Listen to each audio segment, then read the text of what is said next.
What's happening, everyone? Welcome back to the channel and to another WNBA video. We only have one game on the slate for Wednesday, May 28th, so we'll break down and analyze that game. We're going to talk about which way that I'm leaning as far as the points and the spread, and we'll also go over any player props that I found in that game that I like. And then any picks that I put in officially myself, make sure you check down there into the pinned comment. You're going to find a link down there that will send you over to the Guy Boston Sports website, and that's where all of my final plays will live for free. Now, typically right here, we would recap our plays from the night before, but at the time of recording, those games are still live. So we'll recap those picks along with any picks that we put in here today for this game in tomorrow's video. So let's not waste any more time. Let's jump into the mix, guys. We have the Indiana Fever taking on the Washington Mystics. We have the Fever coming in as 2.5-point favorites. Total opened up at 157.5. We now see that up to 159.5. Going to be a 7:30 p.m. tip-off time for this one. Now, look, there were no games on Monday, right? But there was definitely an announcement in the WNBA that kind of, sent shockwaves across the league, right? Big news from the Fever side. Caitlin Clark has suffered a left quadricep strain, and she is going to be out for at least the next 2 weeks. So, big blow there for the Fever. And they come into this one, they are 2-2 to open up the year. They bring a 1-day rest advantage into this game, and they're coming off of a tough 2-point loss to the Liberty. Like I said, man, losing Clark, it's obviously a huge blow, and we're going to have to see how the Fever try to begin to fill that void. It appears that Sydney Colson will probably get the start. But what does it mean? Sophie Cunningham, does she get more minutes? Lexi Hall, Kelsey Mitchell, are they going to take on more of the ball handling duties? Look, there's a lot of questions to answer, and they got to answer them real quick right over there in Indiana. But Coach Stephanie White is a great coach, as I've mentioned plenty of times in these videos. So I know that she's over there cooking something up for this Fever squad.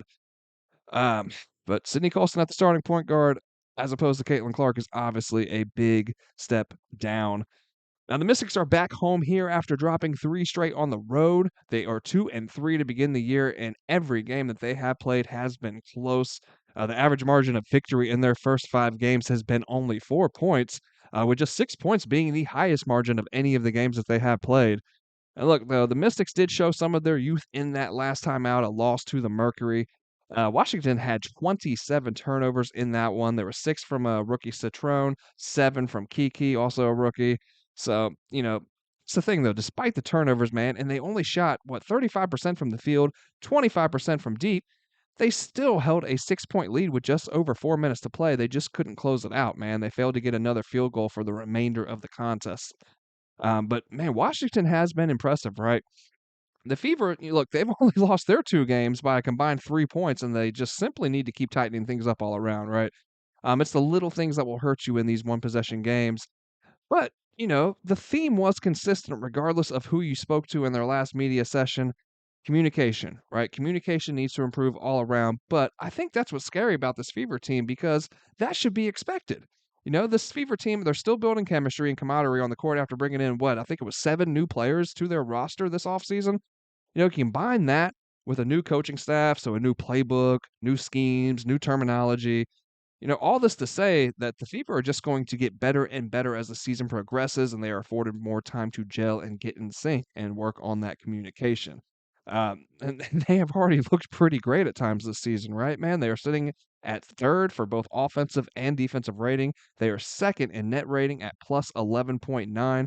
So, although it is frustrating, for both Clark and the Fever, her injury situation, that is. This could prove beneficial down the road for this team as it kind of gives Caitlin a moment to step back and see the team from more of a coaching perspective. I have to figure that she's going to be sitting right there, right alongside that coaching staff. When we saw her sit out that the preseason game, which was also against the Mystics, and that was a close game that went to overtime for the record, but it was a preseason game, so we're not going to dive too far into that one. But we'll say, watching that game that she did sit out, she was basically like a extension of the coaching staff. She was kinda like an assistant during that game, so I definitely look to see her more in that role, which like I said, I think is gonna help with the communication piece once she jumps back onto the court. And then the Fever are just gonna be downright scary, man. But then looking at the Mystics, they have been a fun surprise this season. You've seen me talk about them. If you've watched these videos already, you've seen me just kinda gush over this team, right?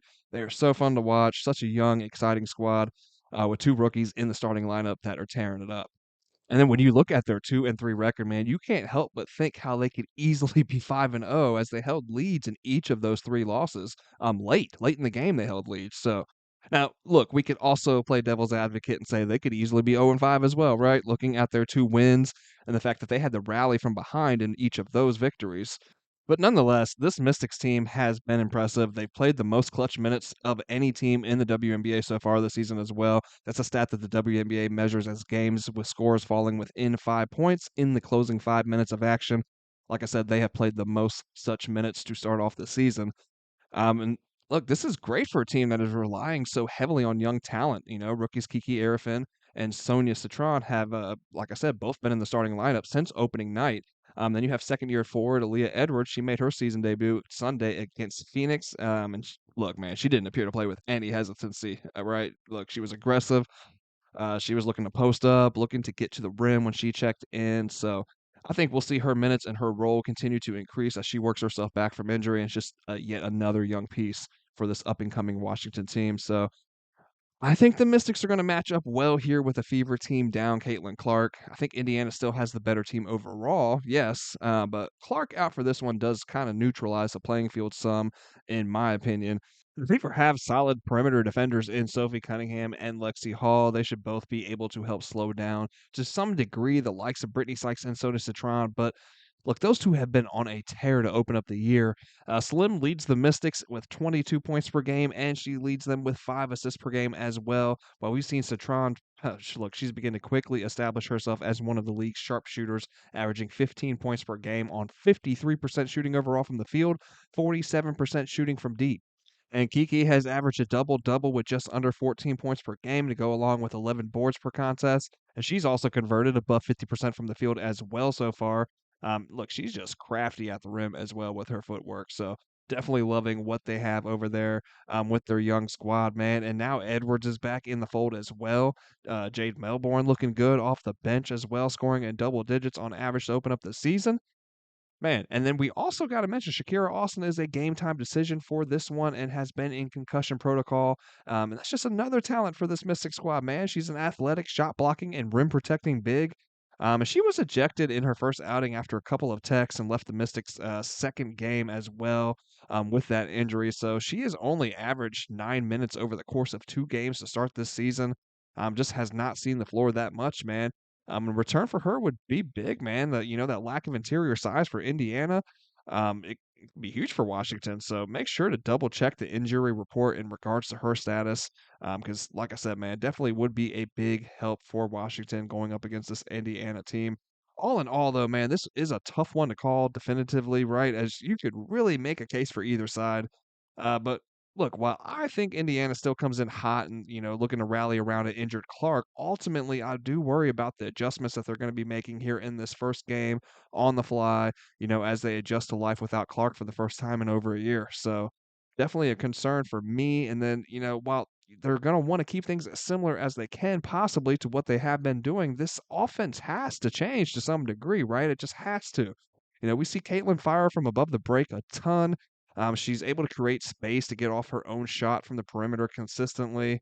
You're taking that out of the mix. Also, the pick and roll game that she displays with Boston is one of the best, if not the best, in the league. So that's without a doubt going to take a hit without her in action. You couple this with the Fever struggles with teams that can attack them on the interior.